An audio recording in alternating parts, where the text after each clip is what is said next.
Every once in a while, a build comes around that just ignites that special feeling that I get when playing Destiny. It's why I still enjoy the game after 10 years. It's that perfect blend of powerful abilities, combined with that amazing gunplay feeling. That dopamine sensation when you see an explosion of colors between blue, purple, and green, and the sound effects of thunder going off left and right. That feeling of raw power along with survivability that allows you to just run through some of the hardest content in the game like this solo Grandmaster you're seeing. I put out a lot of builds on my channel that you all seem to enjoy, but some builds I hold close to my heart and a step above others because they just bring that plain fun factor along with power and survivability. And it just provides the feeling that I want to have when playing a video game. I hope you just watch this boss room gameplay and see how this build works, because it's probably my favorite build this season, and I really hope you all like it as much as I have enjoyed putting this together for you. Your weapon choice plays a massive role here. Since we're on the pure Arc Hunter subclass, we need to mix in the Void and Strand for those beautiful explosions of color. Strand will bring more overall damage through the unravel debuff and threadlings that you see flying all over the place, while Void brings more damage through volatile explosions, along with a massive survivability boost from Void overshields. 70% damage reduction in all content when you have one of these up. So in our primary slot, of course, we're going to take the new Barrow Dyad this season. I've been a fan of this gun since it came out in both of its modes, and I still urge you guys to use it if you haven't tried it. But this Strand weapon will allow us to apply the Unravel debuff to enemies when we pick up an Orb of Power, and we accomplish that by the artifact perk Unraveling Orbs. This allows us to spread that Strand debuff to everything. For your special weapon, we're going to take the new Lotus Eater sidearm. The role you see in the gameplay is Repulsor Brace and Destabilizing Rounds. It's a hard-hitting weapon that guarantees kills, and with enhanced Destabilizing Round trait on it, you actually get volatile rounds to your weapon when you apply volatile to other enemies. So you are guaranteed to get a Void Overshield from this. I know people have commented and said that you don't get the Void Overshield sometimes, and that is true, but since it's such a hard-hitting weapon on red bar enemies, as long as you're tagging 2 or 3 enemies, you should be getting that Void Overshield back. I mean, you can see it in the gameplay. And what makes this weapon so special is those Void Overshields, when you stack them with any other sort of damage reduction, that's what makes you unkillable in endgame content, especially if you have a way to heal. And I'll just pop this end result screen up for you. I think we got around 240 kills total, and I generated 130 Orbs of Power. So no matter what, at least every other kill we were making was generating an Orb of Power. In the bottom left of the screen, you'll see 3 or 4 Orbs of Power just pop up at once. And that's really important with the healing aspect of the build later on. Now for your subclass, of course, take the Gathering Storm Super. This is the best super on Arc Hunter in my opinion. It's where you cast out that pole, it sticks into an enemy, discharges lightning to everything around it, and it also applies the Jolt debuff, which is important later on. So remember that our super can apply Jolt for us. We'll take Gambler's Dodge as our dodge, that way when we dodge near an enemy, we get our melee back. And then we'll also take Flashbang Grenade. Flashbang Grenade allows us to blind enemies, which will stun unstoppable champions, and blind groups of enemies that you're moving forward into. We also pair Flashbang Grenade with the Arc Fragment Spark of Shock, your Arc Grenade's Jolt targets. This now allows that grenade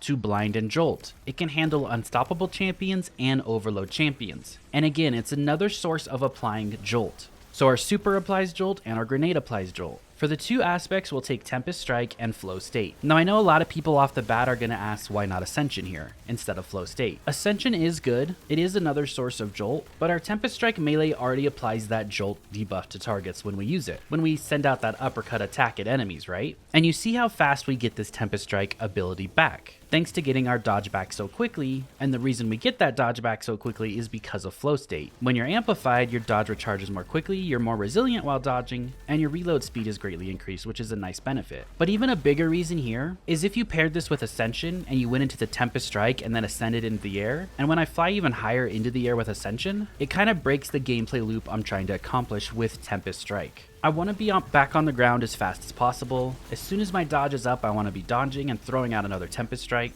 and Ascension just doesn't feel as good to me when I'm doing this. Also, that more resilient while dodging, I mean, you're basically immune when you do that. It might not feel like it's doing anything, but it does a lot. When we defeat any jolted target, we also become amplified with Flow State. Also, another perk of the Tempest Strike melee ability is defeating jolted targets grants you a stack of Bolt Charge. So any jolted target on the field that you defeat will grant you 2 stacks of Bolt Charge because we're pairing that with the Fragment Spark of Frequency, which is while you're amplified, the effects are increased and you gain increased stacks of Bolt Charge from all sources. So now our melee that we have up constantly only will jolt any target it hits in front of you, our grenade we throw will jolt anything, and our super we throw will jolt anything. So we have enough jolt built into the build that I don't need to take a weapon that jolts targets. That is why I chose Lotus Eater for those repulsor brace overshields. Now for the last two fragments, we'll take Spark of Amplitude and Spark of Resistance. Spark of Resistance gives you 25% damage resistance when 3 or more enemies are near you, and Spark of Amplitude, rapidly defeating targets while you're amplified, creates an orb of power. This does have a 10-second cooldown, but that just means every 10 seconds you're generating an extra orb of power,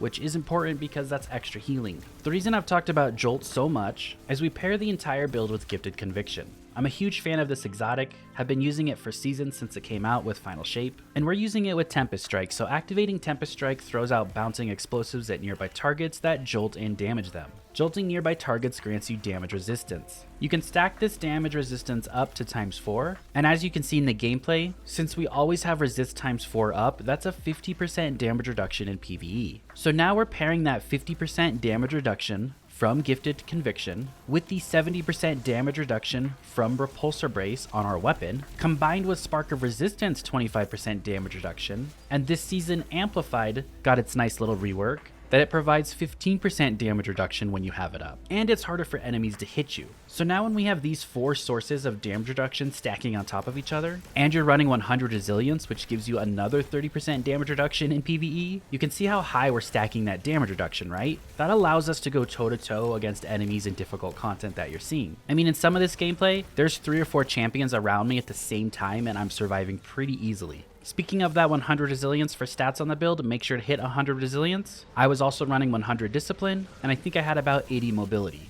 So just push those 3 stats up, but the main one you want to make sure you hit is 100 resilience. Your gameplay loop is very simple. It's throw that blinding and jolting grenade out that allows you to close the gap against a group of enemies if you need to. Go into your Tempest Strike melee uppercut. That's then your second source of applying jolt to everything. And you're combining that with Gifted Conviction that's throwing out jolting explosives to your left and right and straight ahead of you. So anything around you is also becoming jolted. Then you just start firing off your Repulsor Brace weapon or your Strand weapon to apply Unravel. It's your normal gunplay. Then as soon as that dodge is up in about 5 seconds, you dodge, you collect all the orbs near you, those orbs are going to heal you, they're going to give you ability regen back, they're going to stack your armor charges, and you're going to use your melee uppercut again.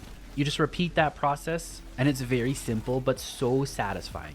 Speaking of armor charges and mods on the build, let's go into those, because they do help us just get that dodge back very quickly and keep us sustained with health. On the helmet, I take a Dynamo mod because I am dodging near enemies every 5 seconds or so. This is just extra super energy coming back to Gathering Storm. I also took a Strand Siphon and a Void Siphon to play into the weapons that I'm using. On the gauntlets, take a heavy-handed. This will allow your melee to spawn orbs of power every 10 seconds on kills. And then I take an impact induction and a focusing strike. This will grant us class ability energy and grenade energy every time our melee is hitting something. This is on a 7-second cooldown, so you proc this every 7 seconds, and you're probably throwing a Tempest Strike out about every 7 seconds. On your chest piece, we'll take just damage resistance mods. I like to take an Arc, Solar, and Void Resist. And then on the boots, we'll take Recuperation, replenish health each time you pick up an Orb of Power. This is 70 HP we get every time we collect 1 orb. If you collect 3 or 4 orbs at once, you're just full healing yourself. And this is really important because I already went over how often we create those orbs of power, right? We had 240 kills and we created 130.